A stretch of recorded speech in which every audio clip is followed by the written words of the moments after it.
यशवंतराव चव्हाण महाराष्ट्र मुक्त विद्यापीठाच्या नांदेड विभागीय केंद्रांतर्गत नुकत्याच पार पडलेल्या परीक्षांमध्ये मोठ्या प्रमाणावर गैरप्रकार आणि भ्रष्टाचार होत असल्याचा खळबळजनक आरोप आहे।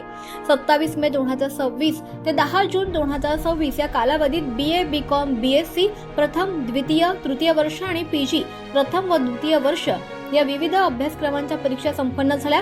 मात्र या परीक्षांच्या नियोजनात संपूर्ण ढिसाळपणा आणि भ्रष्ट कारभार झाल्याचा आरोप आहे। तक्रारदारांनी नांदेड विभागीय केंद्राच्या कारभाराची तुलना थेट अलिबाबा आणि 40 चोराच्या टोळीशी केली आहे। वेगवेगळ्या सामाजिक कार्यकर्त्यांनी आणि तक्रारदारांनी पुराव्यासह विद्यापीठाकडे लेखी तक्रार दाखल केल्यात। या तक्रारीनुसार परीक्षा केंद्रावर गंभीर बाबी घडल्याचं समोर आलंय। परीक्षा केंद्रावर बोगस विद्यार्थ्यांना बसवणं, कॉपी करण्यासाठी उघडपणे सूट देणं आणि पेपरची वेळ संपल्यानंतर सुद्धा पेपर लिहायला देणं असे अनेक प्रकार सर्रासपणे सुरू होते।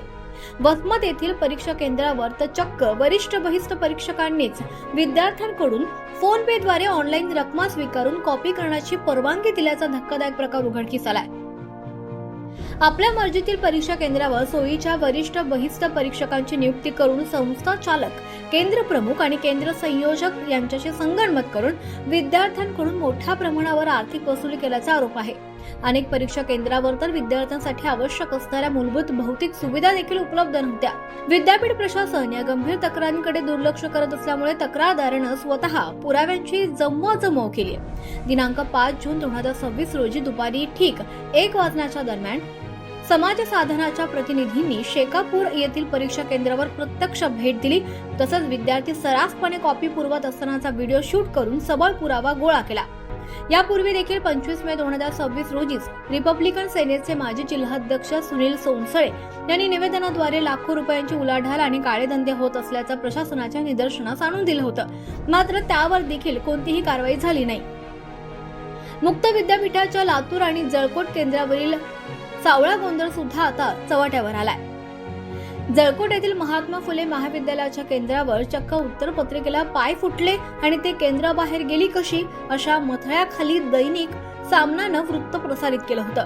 विशेष म्हणजे स्वतः प्राध्यापक कुलगुरू जोगेंद्र सिंह बिसेन हे परीक्षा केंद्रावर उपस्थित असताना सुद्धा अनुक्रमांक 26103575-3 या नंबरची उत्तरपत्रिका गहाळ झाल्याचा गंभीर प्रकार समोर आलाय। लातूरमध्ये देखील पोलिसात तक्रार देऊन अद्याप गुन्हा दाखल झालेला नाही। एकीकडे पुराव्यासह तक्रारी येत असताना नांदेड विभागीय केंद्राचे वरिष्ठ शैक्षणिक सल्लागार आणि विद्यापीठ प्रशासन मात्र तक्रारदारच विद्यापीठाची बदनामी करत असल्याचं आवाहनतात। चोराच्या उलट्या बोंबा या म्हणीप्रमाणे वरिष्ठ शैक्षणिक सल्लागारांनी तक्रारदारांवरच उलटे गुन्हे दाखल करण्याची धमकी दिल्याचा आरोप तक्रारीत करण्यात आलाय। महाराष्ट्राचे पहिले मुख्यमंत्री यशवंतराव चव्हाण यांच्या नावाने सुरू असलेल्या या विद्यापीठाच्या प्रतिमेला नांदेड विभागीय केंद्राच्या भ्रष्ट कारभारामुळे मोठा बट्टा लागत असून हा सर्व प्रकार कोणाच्या आशीर्वादाने सुरू आहे आणि विद्यापीठ प्रशासन या दोषींवर कठोर कारवाई करणार का असा संतप्त सवाल आता सर्वसामान्य जनतेतून आणि विद्यार्थ्यांमधून उपस्थित केला जातोय।